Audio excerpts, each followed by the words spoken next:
Saudara-saudara, Pak MYM saya tahu seorang Trinitarian yang sangat setia. Risuli adalah seorang Oneness. Dia nggak percaya Allah Tritunggal. Maukah kalian mengikuti orang-orang yang sudah dikutuk oleh Alkitab? No! Through the laws of the Pope and the doctrines of men, the consciences of the faithful have been miserably vexed and flayed. Will you recant or will you not?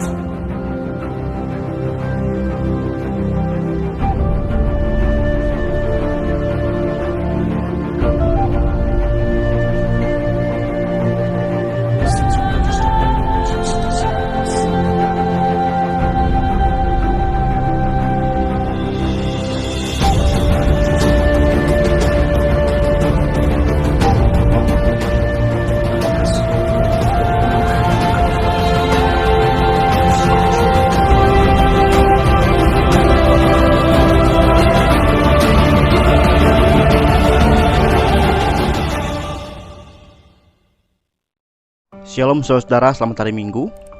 Saudara-saudara, di video ini saya hendak menanggapi video Risuli yang mengatakan begini.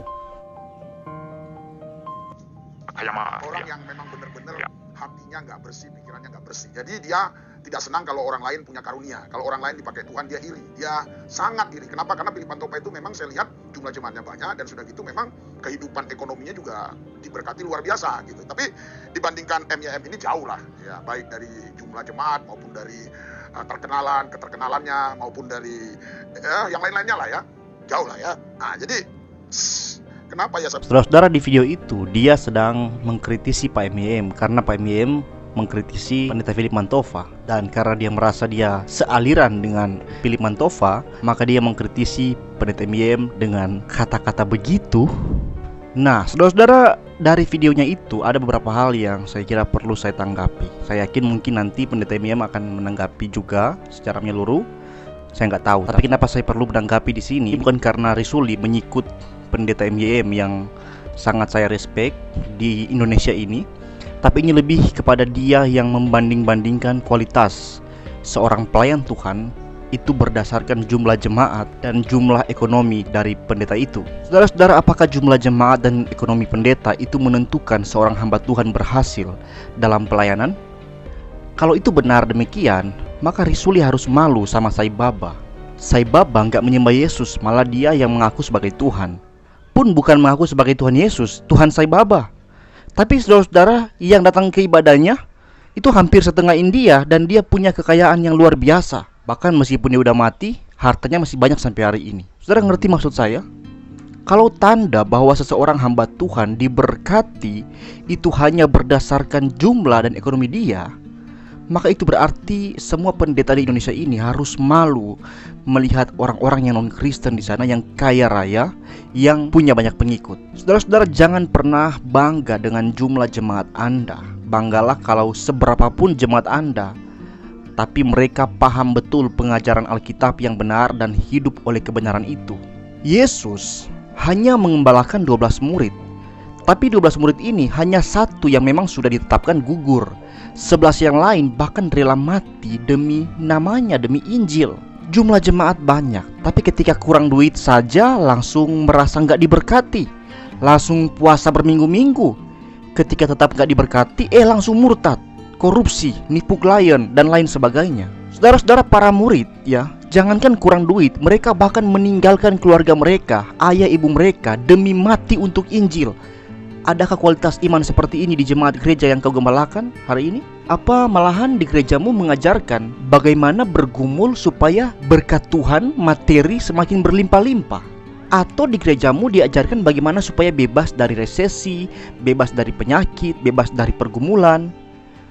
Saudara, kurang duit aja udah merasa itu masalah. Sakit sedikit aja udah rasa itu masalah. Ada masalah sedikit langsung bingung.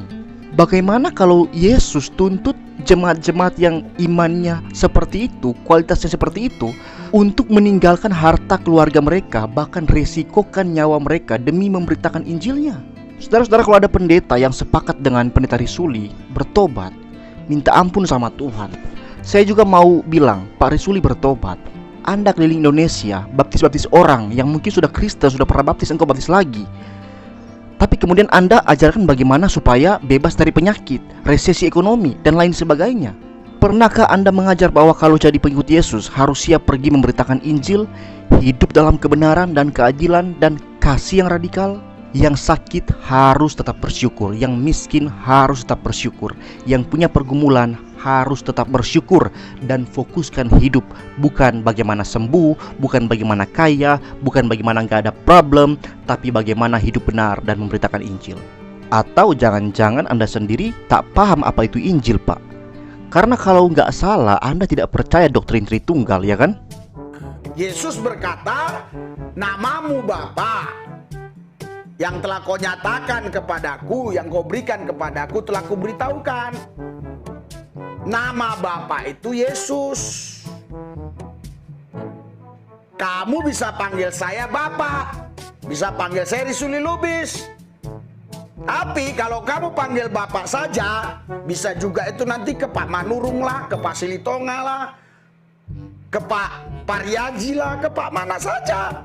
Tapi kalau kau bilang Risuli Lubis tanpa pakai Bapak, itu saya. Kau bilang Bapak, nggak selesai dosa.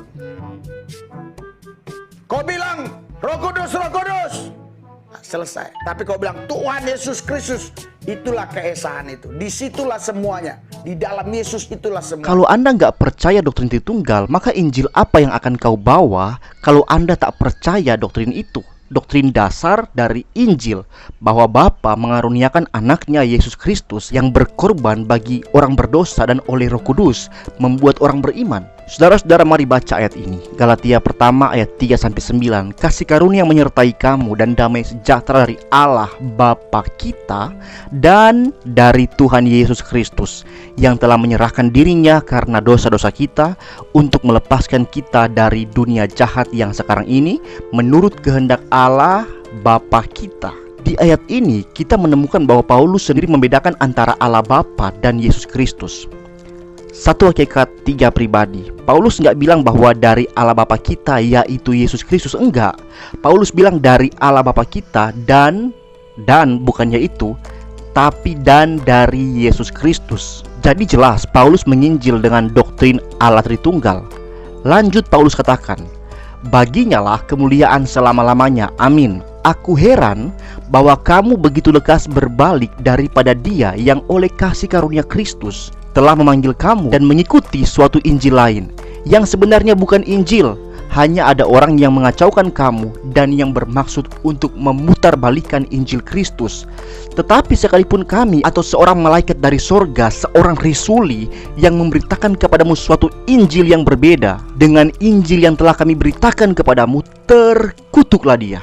Seperti yang telah kami katakan dahulu, sekarang kukatakan sekali lagi, jikalau ada orang yang memberitakan kepadamu suatu Injil yang berbeda dengan apa yang telah kamu terima, terkutuklah dia. Saudara-saudara, Pak M.I.M. saya tahu seorang Trinitarian yang sangat setia. Risuli adalah seorang Oneness. Dia nggak percaya Tritunggal. Maukah kalian mengikuti orang-orang yang sudah dikutuk oleh Alkitab? Sekian video saya, Tuhan memberkati.